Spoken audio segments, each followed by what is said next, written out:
BA first year political science first paper के students, unit second में आज का हमारा टॉपिक है स्वतंत्रता के संरक्षण, यानी कि स्वतंत्रता को किस तरह से सुरक्षित रखा जा सकता है, सेफगार्ड्स ऑफ लिबर्टी।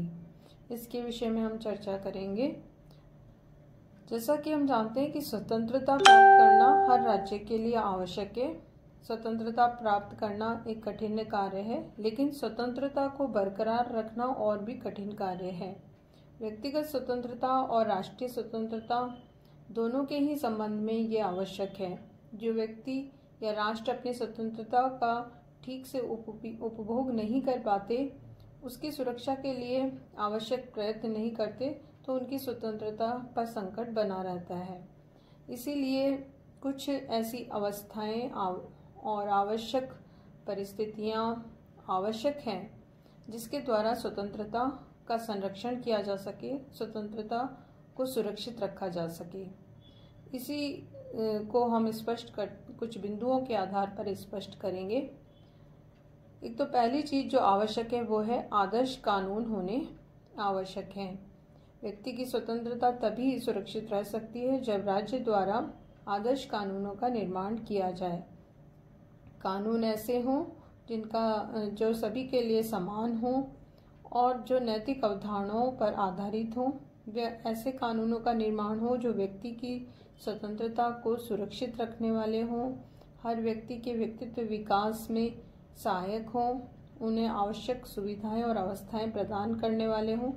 स्वतंत्रता की इस आदर्श कानून की स्थिति के संबंध में मॉन्टेस्क्यू का भी मानना था कि स्वतंत्रता की रक्षा और हनन कानून के स्वभाव और इसके द्वारा दिए गए दंड की मात्रा पर निर्भर करती है।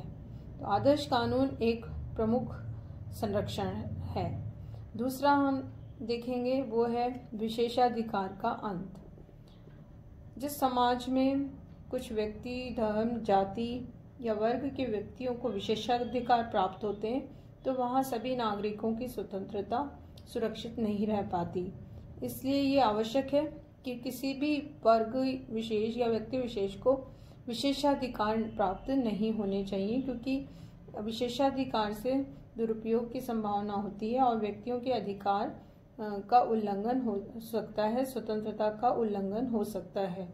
स्वतंत्रता की रक्षा के लिए विशेषाधिकारों का अंत होना आवश्यक है। लॉस्की का भी मानना था कि यदि समाज के किसी भाग को विशेषाधिकार दिए जाते हैं तो फिर आम जनता स्वतंत्रता का उपभोग नहीं कर पाती। तीसरा है लोकतांत्रिक शासन होना आवश्यक है। किसी भी देश में जब तक लोकतंत्र नहीं है, स्वतंत्रता सुरक्षित नहीं रह सकती। स्वतंत्रता और लोकतंत्र आपस में घनिष्ठ रूप से संबंधित हैं। लोकतांत्रिक शासन में ही हर व्यक्ति अपनी स्वतंत्रता का निर्भय होकर उपभोग कर सकता है। उसका स्वतंत्रता का हनन नहीं होता, क्योंकि अंतिम सत्ता जनता में निहित होती है और नागरिकों की स्वतंत्रता की रक्षा व्यक्तित्व विकास के लिए लोकतांत्रिक शासन ही सर्वोच्च शासन व्यवस्था है अन्य शासन प्रणालियों की अपेक्षा, क्योंकि इसमें सभी के साथ न्याय और समानता की स्थिति होती है और लोकतांत्रिक व्यवस्था ही इससे सुरक्षित रख सकती है। चौथा जो है वो है मौलिक अधिकार, फंडामेंटल राइट्स होना आवश्यक है और जिसकी व्यवस्था संविधान के द्वारा ही की गई हो और जिनके संरक्षण की व्यवस्था हो। जैसे भारत में है, हर नागरिकों के लिए संविधान में मौलिक अधिकारों की व्यवस्था है और यदि इनका हनन होता है तो उसकी भी व्यवस्था की गई है संविधान में कि सर्वोच्च न्यायालय में इसको संरक्षण प्राप्त है। तो इस तरह की अगर व्यवस्था है तो भी स्वतंत्रता जो है वो बरकरार रहती है, सुरक्षित रहती है, क्योंकि मौलिक अधिकार व्यक्तियों की स्वतंत्रता की रक्षा करते हैं। स्वतंत्रता की रक्षा के लिए मौलिक अधिकारों का होना आवश्यक है और इसलिए विभिन्न देशों में इस व्यवस्था को अपनाया गया है। फिर स्वतंत्र न्यायालय होना आवश्यक है। नागरिकों की स्वतंत्रता के लिए आवश्यक है कि न्यायालय स्वतंत्र हो, निष्पक्ष हो, बिना किसी बाध्यकारी या हस्तक्षेप के या प्रभाव के न्याय करते हों। निष्पक्षता होनी चाहिए, तभी नागरिकों के अधिकारों की रक्षा संभव होगी। न्यायालय का न तो व्यवस्थापिका और न ही कार्यपालिका के प्रभाव से प्रभावित होने चाहिए, न उन्हें न्यायपालिका में हस्तक्षेप करना चाहिए। शीघ्र और सुलभ और निष्पक्ष न्याय न्यायपालिका के द्वारा दिया जाना चाहिए, और अगर ये सब व्यवस्था है तो स्वतंत्रता सुरक्षित रह सकती है, अन्यथा स्वतंत्रता को खतरा हो सकता है। फिर सतत जागरूकता आवश्यक है, ये भी एक प्रमुख आवश्यकता है। स्वतंत्रता की रक्षा के लिए नागरिकों को ही जागरूक और शिक्षित होना आवश्यक है, क्योंकि अगर नागरिक शिक्षित नहीं है, वो सचेत नहीं है, जागरूक नहीं है, परिपक्व नहीं है, तो उनकी स्वतंत्रता का उन्हें आभास नहीं होगा, ज्ञान नहीं होगा, और स्वतंत्रता कोई भी छीन सकता है। इसलिए ये सारी जानकारी होना, इसके बारे में शिक्षित होना, सचेत होना, जागरूक होना आवश्यक है, तभी स्वतंत्रता सुरक्षित रह सकती है, अन्यथा उनकी स्वतंत्रता पे अतिक्रमण हो सकता है। सतत जागरूकता के कारण ही नागरिक अपनी स्वतंत्रता का उपयोग कर सकते हैं। जैसा भी कहा भी गया है कि सतत जागरूकता ही स्वतंत्रता का मूल्य है। लॉस्की का भी मानना है कि नागरिकों की महान भावना, न कि कानून की शब्दावली, स्वतंत्रता की वास्तविक सुरक्षा है। इसी तरह से एक और जो प्रमुख इस परिस्थिति आवश्यक है, वो है शक्ति पृथक्करण और नियंत्रण और संतुलन की व्यवस्था। स्वतंत्रता की रक्षा के लिए आवश्यक है कि शक्ति पृथक्करणों, सेपरेशन ऑफ पावर की व्यवस्था होनी चाहिए, यानी सरकार के तीनों अंग पृथक पृथक होकर कार्य करें। कार्यपालिका, व्यवस्थापिका और न्यायपालिका, ये तीनों शक्तियां एक ही व्यक्ति के हाथ में नहीं होनी चाहिए, अन्यथा निरंकुशता की स्थिति हो सकती है। और अगर ये पृथक पृथक होकर कार्य करते हैं तो उस स्थिति में स्वतंत्रता की रक्षा संभव है। साथ ही नियंत्रण और संतुलन की व्यवस्था भी आवश्यक है, ताकि अगर व्यवस्थापिका और कार्यपालिका में कोई भी कार्य यदि सही नहीं है, अवैधानिक है, तो उस पर नियंत्रण करने के लिए नियंत्रण और संतुलन की व्यवस्था सहायक सिद्ध होगी, और इसके द्वारा भी स्वतंत्रता की रक्षा उचित प्रकार से हो सकेगी। साथ ही आर्थिक न्याय की स्थिति होना आवश्यक है।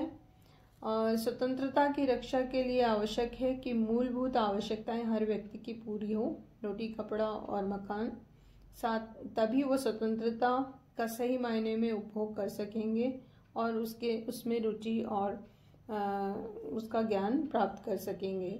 आर्थिक न्याय स्वतंत्रता के लिए सबसे महत्वपूर्ण और प्रभावशाली गारंटी है। इसके बिना स्वतंत्रता केवल वर्ग का हित बनकर रह जाती है।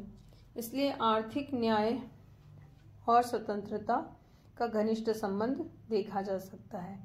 फिर स्वतंत्र और निष्पक्ष प्रेस होना आवश्यक है। प्रेस से मतलब जो मीडिया है उससे है, जिसमें टीवी, समाचार पत्र पत्रिकाएं, रेडियो, सोशल मीडिया इत्यादि सभी चीज़ें आ जाती हैं।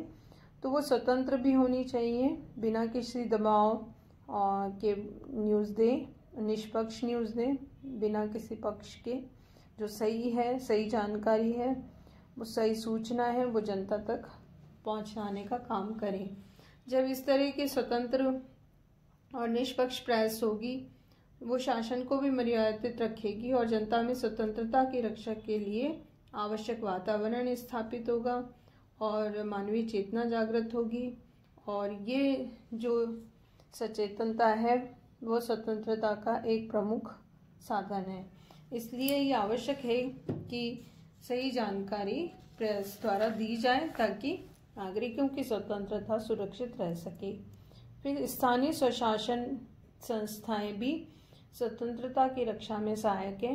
नागरिकों में स्वतंत्रता के प्रति रुचि हो, स्वतंत्रता के संदर्भ में वो जागरूक हों। इसके लिए आवश्यक है कि जो छोटी इकाइयाँ, गांव, नगर या जिला पंचायत समिति स्तर, वहाँ स्थानीय स्वशासन संस्थाएं कार्यरत रहें, जैसे भारत में है, ताकि उस छोटे निचले स्तर पर भी जनता में अधिक से अधिक शासन के प्रति रुचि और जागरूकता पैदा हो सके, जानकारी उन्हें प्राप्त हो सके और वो अपनी स्वतंत्रता का सही मायने में उपभोग कर सके।